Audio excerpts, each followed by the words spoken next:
Hello and welcome to the Friday market update. Mortgage rates keep dropping, and here's what it means for you. So, we had a big sigh of relief this week.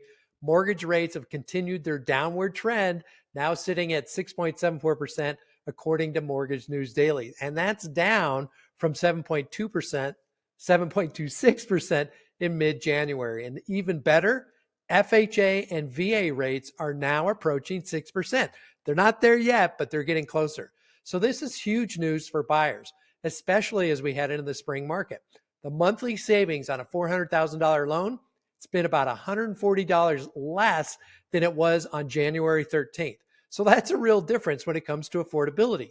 So why are rates dropping? This week, we got a key economic report, the PCE, the Fed's favorite measure of inflation, Personal Consumption Expenditure. And this is the preferred measure of inflation. The numbers came in right on target, showing headline inflation at 2.5%, but the more important core inflation at 2.6%.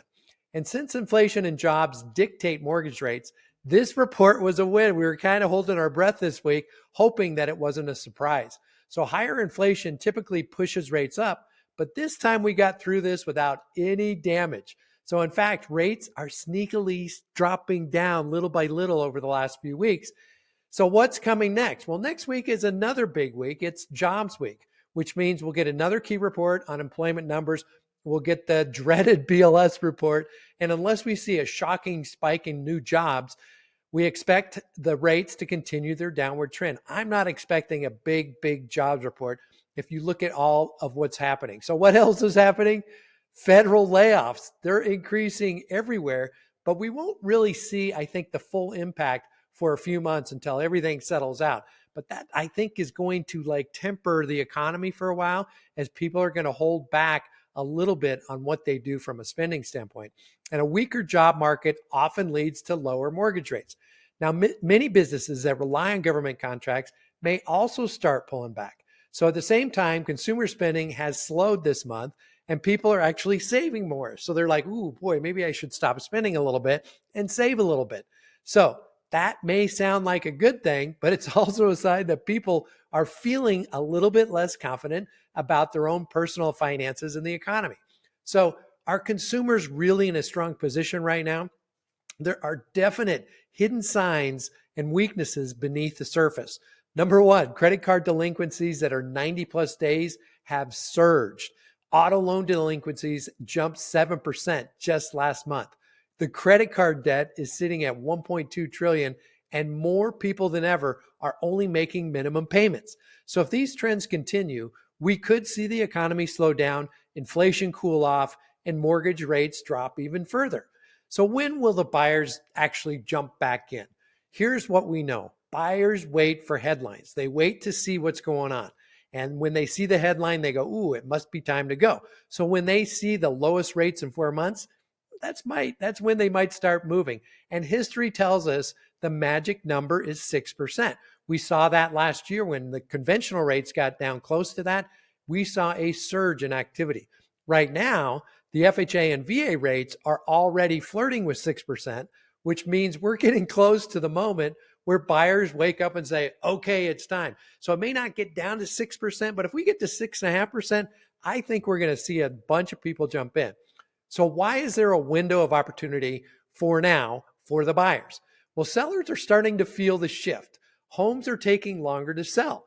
Many are offering big concessions to get deals done. And this past week, I've seen this. I've seen $20,000 in seller paid closing costs. I've seen $15,000 in seller paid closing costs. I've seen $13,000 in seller paid closing costs. So the advantage, the buyer right now. But here's the thing. Once the rates go a little bit lower, these incentives will start to disappear and go away. It took me a long time. I didn't use 2-1 buy down for months, and then it came back. So right now, buyers still have leverage to negotiate closing costs and rate buy downs. So once the market heats up, that leverage goes away and it goes back to the seller. So sell it like the builder. This is a smarter strategy for listings. So sellers that are thinking about dropping their price, hold up. A price reduction really doesn't do that much for the buyers. What the buyer really wants is a lower mortgage payment. That's where the 2-1 buy down comes in. So instead of reducing the price, the seller can use concessions to buy down the buyer's rate, making that home much more affordable in the first 2 years of home ownership.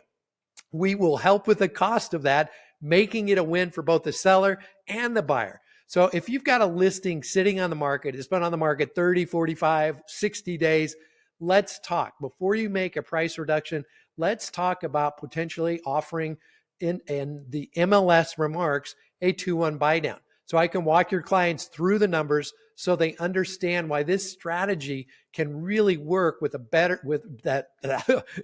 this strategy works better than an actual price cut. So let's strategize. Now, spring is coming. It's a beautiful day today. Get out there in the sunshine. Rates are dropping, and the smart buyers are already paying attention. So call or text me if you want to strategize or your listings and help your buyers understand their opportunities. Hope you have a great weekend. We'll see you next week. This is Gaylord out.